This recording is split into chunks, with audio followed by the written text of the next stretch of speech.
قریش اور مکے کی حکمرانی۔ آل اسماعیل پھر مکہ میں جمع ہو گئے۔ یوں تو اسماعیل علیہ السلام کی اولاد سے عرب بھرا پڑا تھا، مگر قصہ نے اپنے اوپر کی 8 پشتوں کی اولاد مکہ میں جمع کر لی۔ قریش قبائل کا اطلاق نضر بن کنانہ کی اولاد سے ہونے لگا۔ قریش کا لفظ تکرش سے مشتق ہے، معنی اس کے ہیں بکھرنے کے بعد جمع ہو جانا۔ قصہ نے ان کو جمع کیا تو ان قبائل کا اجتماعی نام قریش ہو گیا۔ کہنے کو ان قبیلوں کے اپنے اپنے نام بھی رہے۔ تکرش کا لفظ صفاتی لحاظ سے کسب اور تجارت کے معنوں میں بھی آتا ہے، چونکہ ان جمع ہوئے قبائل کا عمومی کسب تجارت ہی تھا، اس لیے بھی یہ نام قریش ان پہ صادق آ گیا۔ عربی بڑی فصیح و بلیغ زبان ہے۔ تکرش کے ایک معنی تلاش اور جستجو کرنے کی بھی ہے۔ قصہ نے اپنے اجداد کے قبائل یکجا کرنے کے لیے ان کی تلاش اور جستجو بھی کی تھی۔ یوں یہ نام قریش کی ایک اور مساحت بن گیا۔ عربوں میں صحرائی قبائل دوسرے قبیلوں پہ اپنی فوقیت جتانے کے لیے کوئی بہانہ ضائع نہیں کرتے۔ ان کی ڈکشنری میں قریش کرش کی تفسیر بھی تھا، اور کرش ایک بڑی سمندری مچھلی کو کہتے تھے جو چھوٹی مچھلیاں کھا جاتی تھی۔ انہوں نے اپنے قریشی نام سے دوسرے قبائل کو یہ بھی جتا دیا کہ اب تم ہمارا لقمہ بنو ہی بنو۔ یہ تو ہوئیں وہ 5 وجہیں قریش اصطلاح رائج ہونے کی۔ ایک چھٹی وجہ بھی بیان کی جاتی ہے کہ کنانہ بن خزیمہ کے پوتے کا نام کرش تھا، اس کا قبیلہ بھی ان قبائل کی جتھا بندی میں مکہ آ گیا۔ یوں یہ نام اور مستحکم ہو گیا۔ کہتے ہیں اسی قریش بن حارث کا بیٹا بدر بن قریش تھا۔ اس بدر نامی لڑکے نے مکہ سے دور یثرب کے پاس ایک تجارتی گزرگاہ کے پاس ایک کنواں کھدوایا تھا۔ اس کنویں کی جگہ سے وہ جگہ ہی بدر کہلانے لگی۔ یہ وہی جگہ ہے جہاں مسلمانوں اور کافروں کی پہلی جنگ کا ہونا لکھا گیا تھا۔ جنگ بہرحال ہوئی۔ قصہ کے صحرائی قبائل زور آور تھے، اوپر سے اس کے سوتیلے بھائی رضا کی دور شامی سرحد سے رسد آ گئی۔ بنو قزاع جن کے قافلے کے ساتھ قصہ مکہ آیا تھا، وہ بھی تلواریں نکال کے اس کی مدد کو آ گئے۔ ان سب کے مد مقابل بنو خزاع کے بھی کچھ حلیف تھے۔ ان میں خاص طور پہ بنو بکر آگے آگے تھا۔ خوب لڑائی ہوئی، بہت خون بہا، دونوں طرف سے لوگ گرے۔ بنو خزاع اور بنو بکر کا نقصان زیادہ ہوا۔ آخر ارد گرد کے امن پسند قبائل درمیان میں جنگ بندی کے لیے آ گئے۔ طے یہ ہوا کہ فریقین عمر بن عوف بن کعب کو اپنا ثالث مقرر کر لیں۔ دونوں فریقوں نے اسے ثالث منظور کر لیا، اقرار کر لیا کہ اگلے دن صحن کعبہ میں آ کر دونوں فریقوں کے مابین وہ جو بھی فیصلہ دے گا اس کی پیروی کی جائے گی۔ اگلے دن کا بے تابی سے انتظار ہونے لگا۔ اگلا دن آ گیا۔ دونوں فریق صحن کعبہ میں موجود تھے۔ عمر بن عوف فیصلہ سنانے کے لیے کھڑا ہو گیا۔ دونوں فریق لب بستہ ہو کے سننے لگے۔ عمر بن عوف گرجدار آواز والا موٹا اونچا مضبوط آدمی تھا۔ اونچی آواز میں بولا، میرا فیصلہ کان کھول کے سن لو۔ دونوں فریقین کے درمیان جو خون ریزی ہوئی، میں اسے اپنے 2 قدموں کے نیچے رونتا ہوں۔ جو ہوا ہو گیا، اب کوئی خون خرابہ نہیں ہوگا، نہ کوئی فریق کسی فریق کا خون بہا دے گا۔ رہ گئی بات تولیت کعبہ کی، تو میں نے حسب نسب اور تاریخی حقیقتوں کو سامنے رکھتے ہوئے فیصلہ کیا ہے کہ مکہ کا متولی قصہ ہوگا۔ بنو خزاع اور بنو بکر اپنے تمام تر اسباب کے ساتھ مکہ کی حدود سے باہر جا کے رہنے کے پابند ہوں گے۔ فیصلہ سنا دیا گیا، تعمیل ہو۔ تعمیل ہوئی۔ فیصلہ سنانے والا عمر بن عوف اپنے فیصلے کی وجہ سے ہمیشہ کے لیے جو عمر بن عوف کہلانے لگا، کیونکہ دونوں پیروں تلے روننے والے کو عرب کی زبان میں جو عمر ہی کہا جاتا تھا۔ قصہ دور سے آنے والا مکہ کا سربراہ بن گیا۔ اس نے رئیس مکہ کے تمام حق ادا کر دیے۔ اس سے پہلے خدا کے گھر کے طواف، حج اور عمرہ کے لیے آنے والوں کی آسانی کے لیے کوئی طے شدہ سہولتیں نہیں تھیں۔ کہنے کو دور سے آئے زائرین سے بھتہ لیا جاتا تھا، مگر ان کے رہنے، کھانے اور پینے کے لیے انتظامات نامکمل اور غیر مربوط تھے۔ مکہ کے رہائشی لوگ بھی شہری سہولتوں سے نابلد تھے۔ ان کی باہمی مشاورت کے لیے کوئی مروجہ جگہ تک نہ تھی۔ جنگ اور امن کے دنوں میں بھی وہ قبائل اپنی اپنی بولیاں بولتے تھے۔ مکہ میں قصہ کے آنے تک لوگ جھونپڑیاں بنا کے صحرائی خانہ بدوشوں کی طرح رہا کرتے تھے۔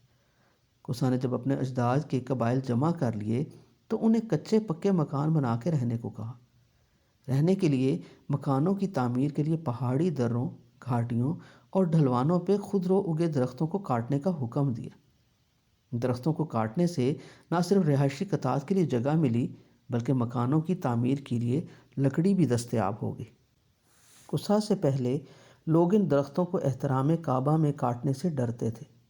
قصہ نے کعبہ کی بستی کو بسانے اور سجانے کے لیے انہی خاردار درختوں کو کاٹنے پر رضامند کر لیا۔ یہی نہیں، پہلا درخت اپنے ہاتھ سے قصہ نے کاٹا۔ مکہ میں لوگ بسنے لگے تو کچھ قبائل وادی میں ریت اور پتھروں کے گھر بنانے لگے۔ اس وادی کے کئی نام تھے۔ اسے ابتھا، بطخا اور بطاح ناموں سے پکارا جاتا تھا۔ جو قبائل وہاں گھر بنا کے رہنے لگے انہیں مطیبین کہا جانے لگا، جو قریش البطح بھی کہلاتے تھے۔ ان قبائل کی اکثریت تھی۔ کچھ قریشی قبائل نے اپنے رہنے کے لیے مکہ کی پہاڑیوں کی ڈھلوانوں کو پسند کیا۔ یوں وہ لوگ مکہ کے بالائی حصے میں مقیم ہو گئے۔ انہیں قریش ظواہر کہا جانے لگا۔ سب آباد ہو گئے تو مکہ ایک شہر بن گیا۔ یوں قصہ نے مکہ کی وادی کو پہلی بار ایک شہری نظام سے متعارف کرایا۔ اس شہری ریاست کو چلانے کے لیے اس نے 7 طرح کے مناصب رائج کیے۔ پہلا منصب حجابہ کا تھا۔ یہ منصب کعبہ کو حجاب میں رکھنے کا تھا کہ ہر کوئی کعبے میں نہ گھومتا پھرے۔ کہنے کو کعبے کی چابی پہلے بھی ہوا کرتی تھی، مگر قصہ نے کعبہ کے دروازے کو کھولنے اور بند کرنے کے ضابطے مقرر کیے۔ کب دروازہ کھلے گا، کون کھولے گا، اور جو کھولے گا، جس کے پاس چابی ہوگی، وہی کعبے میں نذرانے کے طور پہ لائی گئی امانتوں کی حفاظت بھی کرے گا۔ دوسرا منصب رفادہ رکھا گیا۔ قصہ نے اپنے لوگوں کو جمع کر کے گفتگو کی، بولا، خدا کے گھر کی زیارت کے لیے آنے والے خدا کے مہمان تصور کیے جائیں۔ ان زائرین کی ضیافت اور میزبانی ہمارا فرض ہے۔ میں اپنے مال سے اس میں حصہ دوں گا، تم اپنے مال سے اس میں حصہ ڈالو۔ ایک اجتماعی فنڈ بناؤ اور خدا کے گھر کی طرف آنے والوں کو کھلاؤ۔ تیسرا منصب سقایا تھا۔ کہنے کو کھانے کے ساتھ ہی پینے کا تصور آتا ہے، مگر مکہ ایسی بنجر اور گرم پہاڑی سنگلاخ وادی میں آباد تھا جہاں کھانے اور کھلانے کے لیے اونٹ کا گوشت وہیں سے مل جاتا تھا، مگر پیٹ بھر کر پینے کے لیے پانی وادی سے باہر جا کر لانا پڑتا تھا۔ کعبہ کے صحن میں زمزم کا کنواں پچھلے تقریباً 500 سالوں سے بند پڑا تھا۔ قصہ کی نسل کے لوگ اس کنویں سے ناواقف تھے۔ انہیں علم ہی نہیں تھا کہ کبھی یہاں خدا کے گھر کو بنانے والے آئے پہلے زائر کی ایڑیوں سے یہ چشمہ جاری کیا گیا تھا، جو شاید بتوں کو اس مقدس جگہ پہ رکھنے کے باعث چھپا دیا گیا۔ زمزم کا کنواں کھلا ہوتا تو شاید زائرین کو پانی پلانا مشکل کام نہ ہوتا، مگر اس کے نہ ہوتے ہوئے یہ کٹھن ذمہ داری لگی۔ قصہ نے چمڑے کے بڑے بڑے ٹب بنوائے۔ مکے کے باہر سے اونٹوں پہ چمڑے کی مشکیں لاد کے پانی لایا جاتا، پھر اس پانی کو چمڑے کے حوضوں میں ڈال کے حاجیوں کے لیے رکھا جاتا۔ یہی نہیں، اس پانی کو خوش ذائقہ اور غذائیت سے بھرپور بنانے کے لیے اس میں کاٹ کاٹ کے خشک میوے، خصوصاً کشمش کو ڈالا جاتا۔ چوتھا منصب ندوہ کہلاتا تھا۔ قصہ سے پہلے تو مکہ میں کوئی پکا مکان تک نہ تھا۔ اس نے رہائشی قبائل کو مستقل مکانوں کی تجویز دی تو رئیس مکہ کے لیے ایک وسیع عمارت بنوائی، جس کا صدر دروازہ صحن کعبہ میں کھلتا تھا۔ صحن کعبہ کی ان دنوں کوئی بیرونی دیوار نہیں ہوتی تھی۔ کہنے کو کعبہ کے اطراف میں بنائے جانے والے گھروں کے دروازے کے ناموں سے کعبے کے دروازوں کے نام پڑ گئے۔ قصہ نے دارالندوہ کے نام سے جب بڑا گھر بنوایا تو وہ اس کے عہد کے لوگوں کے لیے اجتماعی مشاورت کی جگہ بن گیا۔ آج کے دنوں میں جیسے پارلیمنٹ کی عمارت ہوتی ہے، ان دنوں دارالندوہ کی عمارت یہی فرض پورا کرتی تھی۔ یہی نہیں، مکہ کے سماج کی اجتماعی تقریبات وہاں منعقد ہوتی۔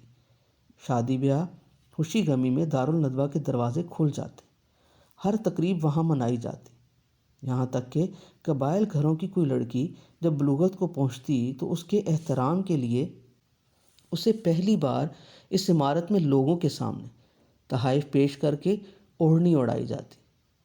ویسے تو قبائل مکہ کا ہر فرد وہاں آ جا سکتا تھا، مگر دارالندوہ محفل مشاورت کے لیے جب بلائی جاتی تو قبائل کے صرف سرکردہ افراد جمع کیے جاتے جو اہم فیصلوں کے لیے اپنی رائے دے دیتے۔ وہاں رائے دینے والے سرکردہ چنے لوگوں پہ بھی ایک شرط عائد تھی۔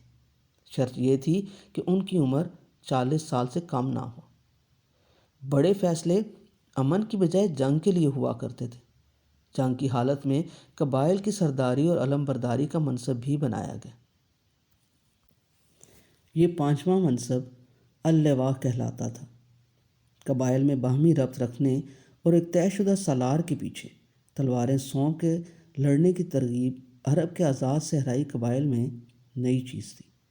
کوسا نے جہاں اپنے اپنے قبائل کے لیے ذمہ داریاں رکھیں، وہاں آنے والے زائرین کے فرائض بھی طے کر دیے۔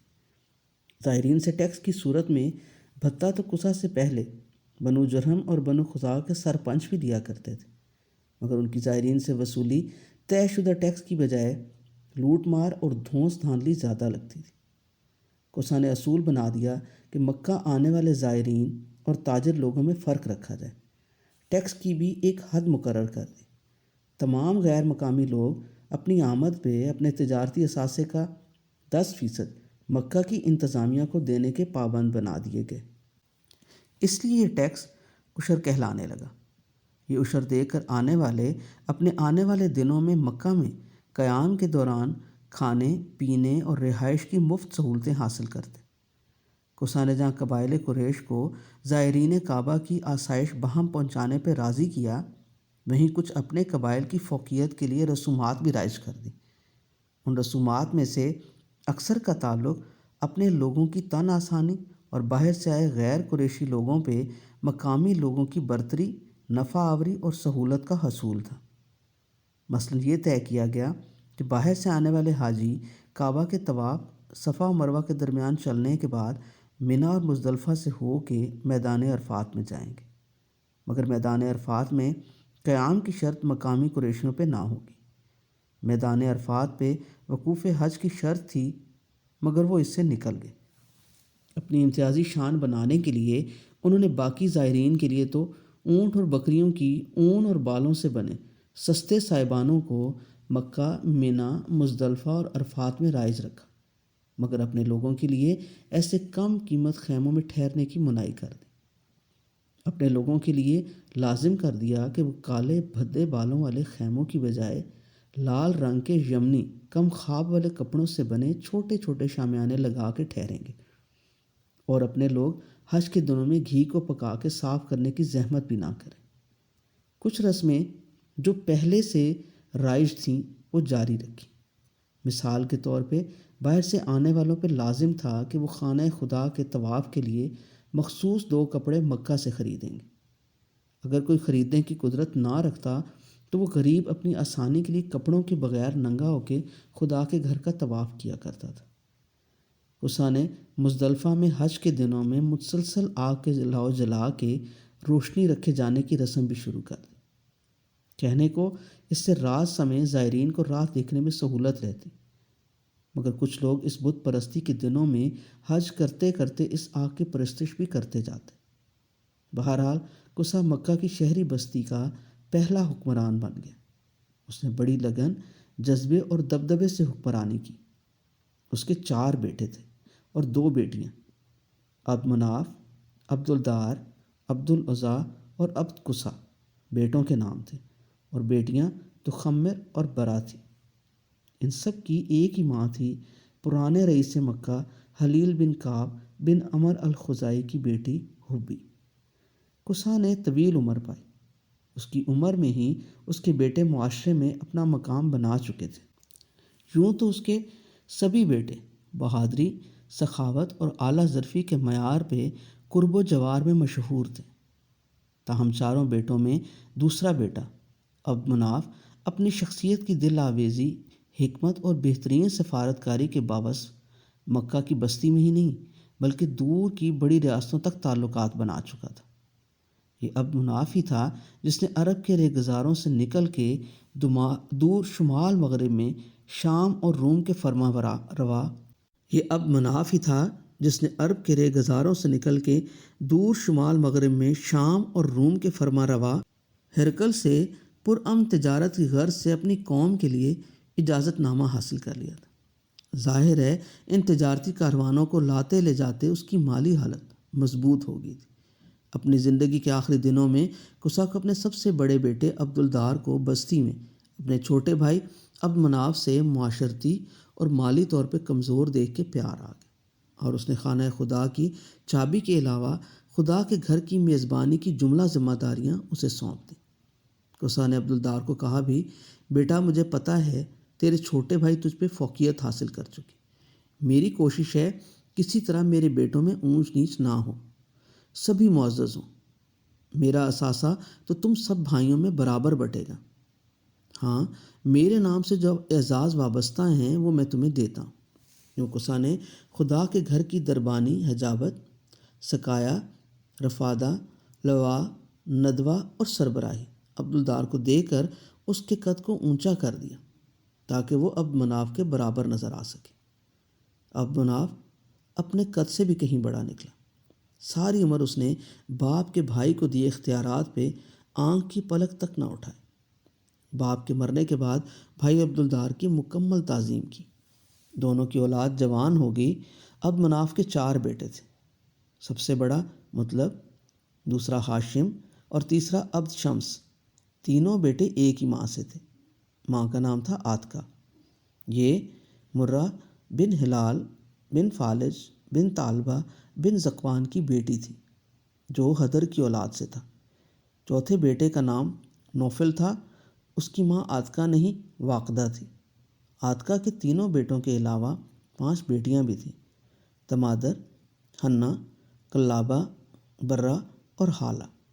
یہ 5 بیٹیاں جب قریش کے 5 مضبوط قبیلوں میں بیاہی گئیں تو ان قبیلوں سے عبد مناف اور اس کے ان تینوں بیٹوں مطلب ہاشم اور عبد شمس کے تعلقات مزید مضبوط ہو گئے۔ نوفل کی ماں جائی بہن کا نام لیتا تھا۔ دنیا کے ہر زندہ معاشرے کی طرح عرب قبائل میں بھی بیٹیوں بہنوں کے اونچے خاندانوں میں بیاہ اور ماں جائے بھائیوں کی خوشحالی، سخاوت اور جسمانی مضبوطی بے پناہ قوت کا باعث ہوتی ہے۔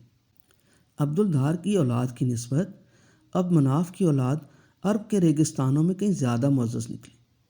جب عبدالدار اور عبد مناف دونوں فوت ہو گئے تو دونوں کی اولادوں میں کعبہ کی چابیوں اور مہمانوں کی میزبانی کے جملہ اعزازوں کے لیے رسہ کشی ہونے لگی۔ عبد مناف کی اولاد کے ساتھ کچھ دوسرے بھائیوں کی اولاد بھی آ ملی۔ عبد مناف کی 5 بڑے قبیلوں میں بیاہی بہنیں بھی آ گئیں۔ ایک بہن خوشبو سے بھرا ایک بادشاہی پیالہ لیتی ہے۔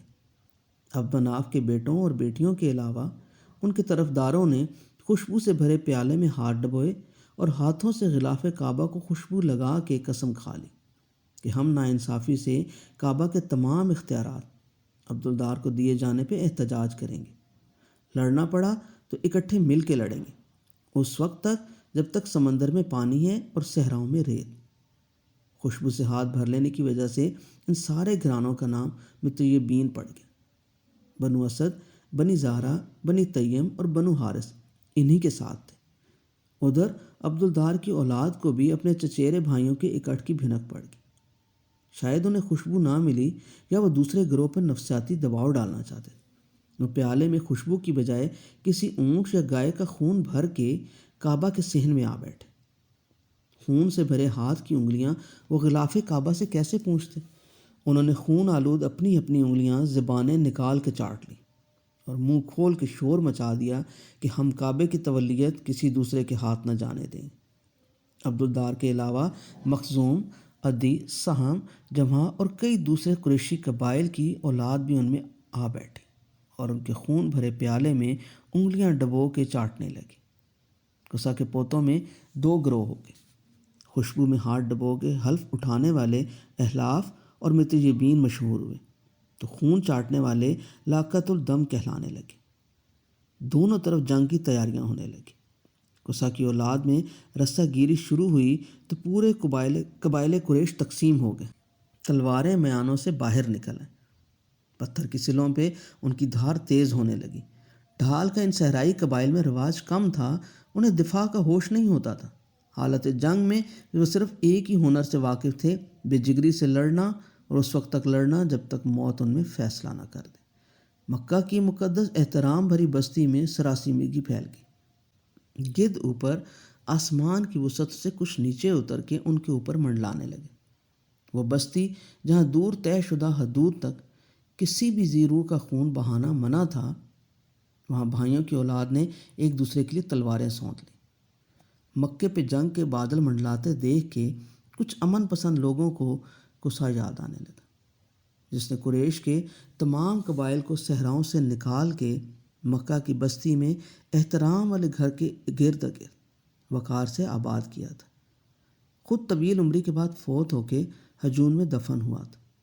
قصہ کے ہجون میں دفن کے بعد ہجونی اشراف مکہ کا پسندیدہ قبرستان ہو گیا تھا، اور اب اولاد قصہ میں پڑی دراڑوں کو دیکھ کے انہیں ہجون میں ان گنت قبریں کھلنے کو بے چین نظر آتی تھیں۔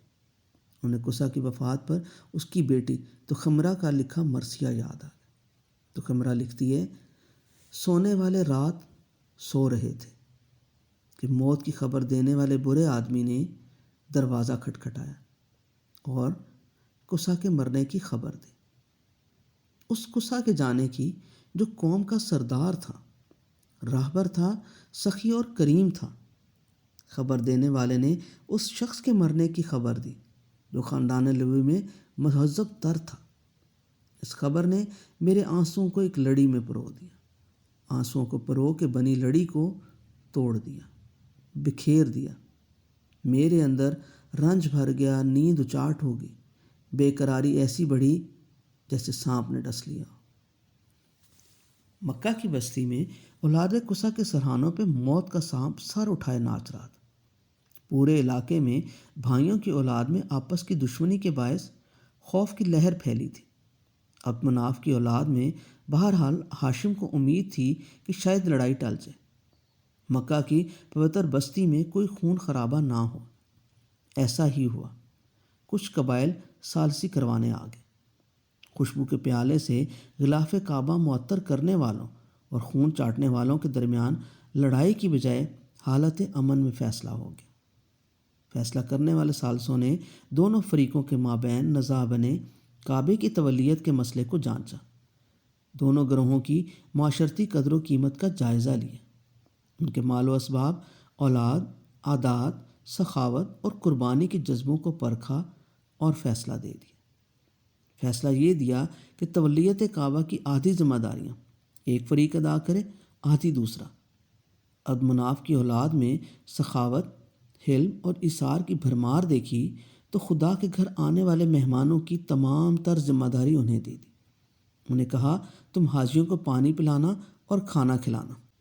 یوں سقایا اور رفادہ جیسی عظیم خدمات خانوادہ عبد مناف کے سرپنچ ہاشم کو مل گئی، اور دکھاوے کی چودراہٹ، جنگ و جدل میں جھنڈا اٹھا کے چلنا، میدان جنگ میں دوڑتے گھوڑوں کی سربراہی کرنا اور کعبے کے دروازے کو کھولنے بند کرنے کی ذمہ داریاں اولاد عبدالدار کو دے دی۔ دارالندوہ کا کھلا کمرہ پوری اولاد قصہ کے لیے مشترک کر دیا کہ سارے عمائدین قریش ادھر آئیں، بیٹھیں، مشاورت اور فیصلے کریں۔ فیصلہ ہو گیا تو اس کی تعمیل ہوئی۔ جنگ ٹل گئی، مگر دلوں کے شیشوں میں بال آ گیا۔